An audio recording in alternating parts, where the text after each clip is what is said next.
อยู่ในเมืองน่ะมันจะมีคนไปลิ้นไล่กันก็บ่หรือว่าจังใดเดี๋ยวไปเบิ่งกันเนาะสบายดีท่านผู้ชมมื้อนี้เฮากำลังจะออก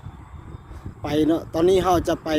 ในเมืองเนาะจะเข้าไปอยู่ในตัวเมืองเวียงจันทน์ตอนนี้เฮายังอยู่ทาง450ปีตอนนี้แต่ตอนนี้เฮาจะเข้าไปเบิ่งว่าอยู่ทางในเนาะอยู่ตัวเมืองเวียงจันทน์ช่วงนี้นะเขาเจ้า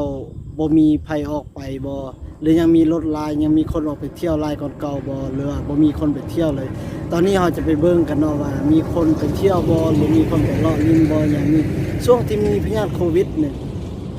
ตามที่คอยสังเกตเบิ่งคือจะบ่มีคนไปเลาะไปลิ้นแต่เฮาจำเป็นเลยออกไปเพราะว่าเฮาจะออกไปเวียกเนาะคือเฮามีเวียกจำเป็นเฮาจำเป็นต้องได้ออกไป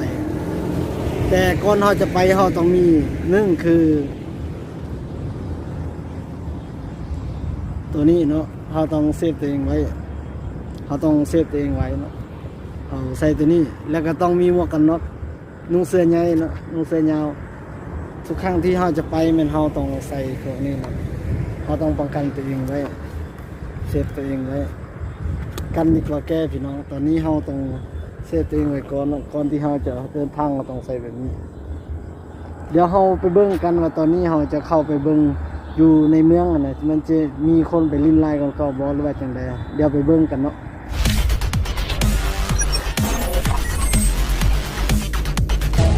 Hello, hello, can you hear me? As I scream